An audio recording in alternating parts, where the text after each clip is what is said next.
रात का समय था और गुंजन ट्रेन में अकेले सफर कर रही थी। बड़ी अजीब बात है, ये ट्रेन तो पूरी खाली है, सिर्फ ये दो आदमी और औरत ही दिखाई दे रहे हैं। गुंजन के सामने एक आदमी बैठा था और दूसरी तरफ एक औरत। अचानक से वो आदमी ट्रेन के बाहर देखता है और जोर से चिल्लाकर कहता है, राजगढ़ का स्टेशन आने वाला है, सब लोग चौकन्ने हो जाओ। इतना कहकर वो आदमी आंखें बंद कर लेता है। ऐसा लग रहा था जैसे वो सो गया हो। ये देखकर गुंजन चौंक जाती है। अरे ये क्या था, बड़ा ही पागल आदमी है, ऐसे अचानक से चिल्लाया क्यों?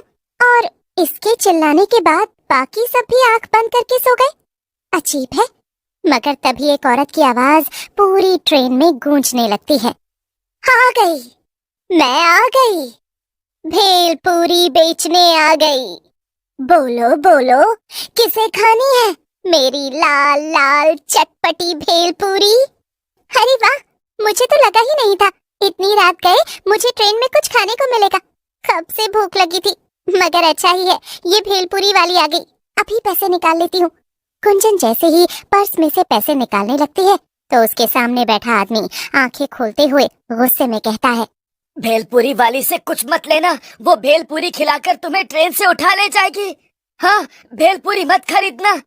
वाकई में बड़ा अजीब आदमी है, कैसी बहकी बहकी बातें कर रहा है।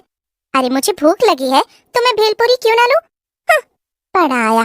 तभी लंबा घूंघट डाले वो भेलपूरी बेचने वाली औरत वहां आ जाती है और गुंजन की सीट के सामने रुककर उससे कहती है, ओ दीदी, चटपटी मसालेदार भेलपूरी ले लियो, बड़ी मजेदार है।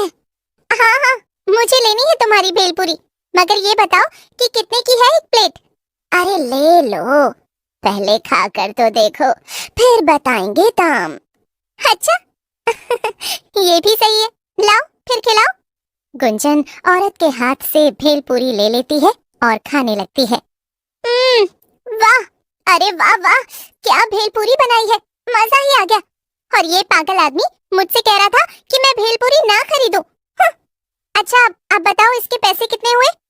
लेकिन वो औरत कुछ नहीं कहती, उल्टा जोर जोर से डरावनी हंसी हंसने लगती है।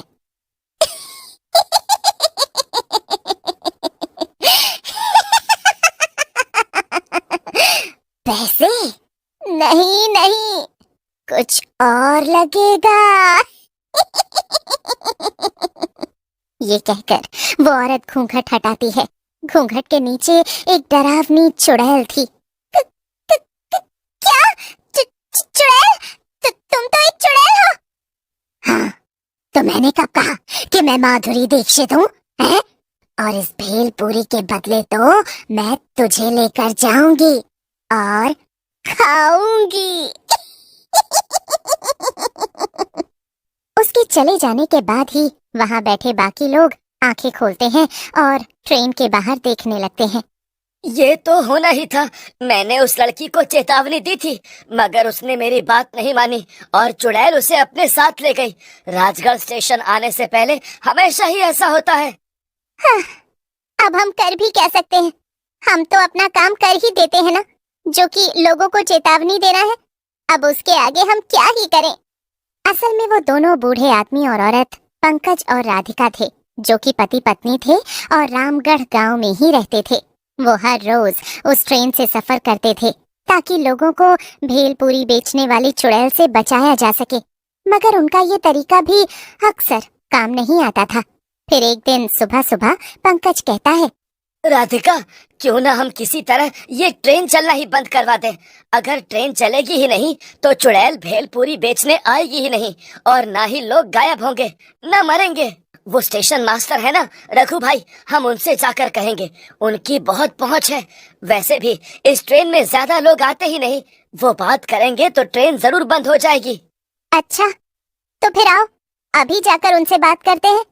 रघु सिर्फ स्टेशन मास्टर ही नहीं था, बल्कि गांव का सबसे अमीर आदमी भी था। उसकी दूसरे गांवों और शहरों में खूब पहचान थी। अरे आओ आओ पंकज भाई, कैसे आना हुआ? रघु भैया, आप तो जानते हैं कि हमारे स्टेशन से गुजरने वाली जो ट्रेन है, पिछले 3 महीनों से उस पर एक भेलपूरी बेचने वाली चुड़ैल का साया मंडराने लगा है। वो रात को आती है और जो भी उससे भेलपूरी खरीदता है उसे अपने साथ ले जाकर मार देती है। हाँ हाँ, मैंने ऐसी बहुत सी अफवाहें सुनी है, पर मैं क्या करूं?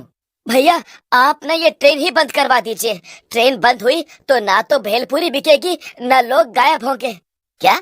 एक चुड़ैल की कहानी के चक्कर में ट्रेन बंद करवा दूं? अरे मैं बड़े साहब लोगों को जाकर ये बोलूंगा तो वो मेरे ऊपर हंसेंगे, समझे? मगर रघु भैया, सच तो यही है ना?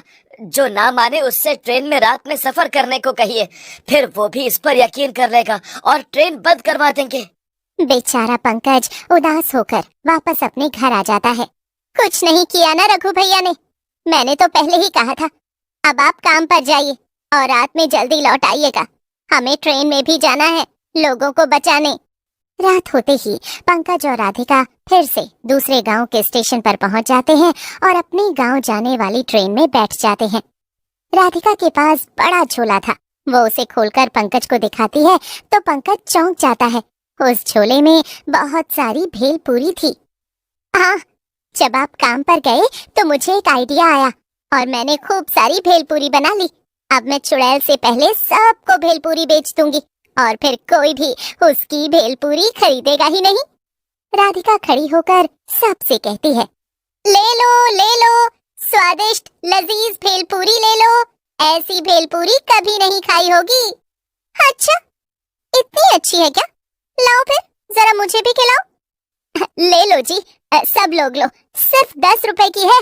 रामगढ़ का स्टेशन आते आते राधिका ट्रेन में बैठे सभी लोगों को भेलपूरी बेच देती है। हाँ, हो गया जी, अब तो आज इनमें से कोई भी और भेलपूरी नहीं खरीदने वाला। तभी पूरी ट्रेन में चुड़ैल की आवाज गूंजने लगती है।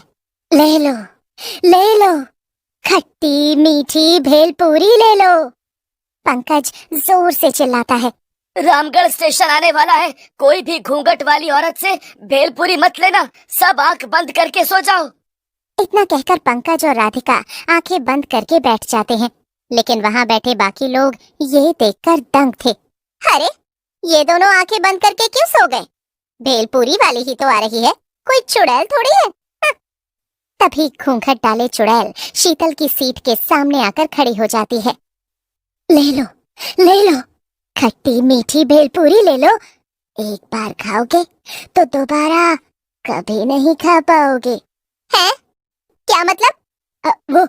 मेरा मतलब, एक बार मेरी भेलपूरी खाओगे तो दोबारा कहीं और से नहीं खाओगे। हाँ, वैसे तो हम पहले ही भेलपूरी खरीद चुके हैं, मगर तुम अपनी भेलपूरी की इतनी तारीफ कर रही हो तो खिला ही दो।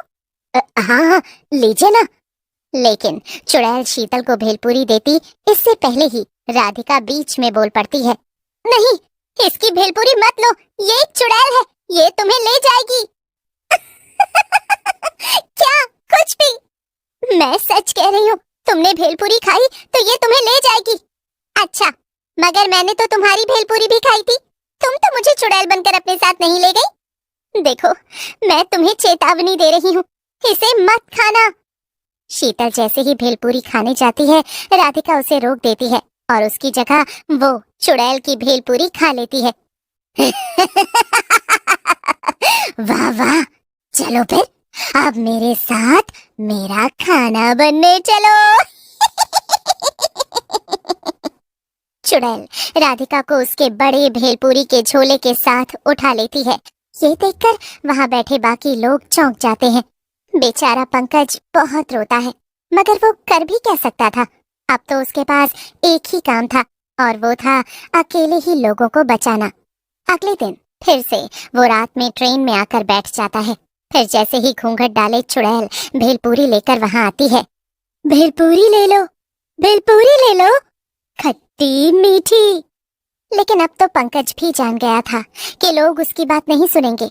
लेकिन तभी कुछ ऐसा होता है जिसे देखकर पंकज चौंक जाता है। वो चुड़ैल पंकज के पास आती है। ये लो, आप भेलपूरी नहीं खाएंगे? पंकज कुछ कहता उससे पहले ही चुड़ैल उसे भेलपूरी खिला देती है और भेलपूरी खाकर पंकज सब समझ जाता है। यानी तुम वो चुड़ैल नहीं बल्कि राधिका हो। हाँ, लेकिन अब मैं एक चुड़ैल बन चुकी हूँ, और जब मैं चुड़ैल बनी तो मैंने उस दुष्ट चुड़ैल को हराकर खत्म कर दिया और उसकी जगह ले ली। अब मैं ही भेलपूरी बेचने रोज आऊंगी यहाँ और किसी को भी नहीं मारूंगी।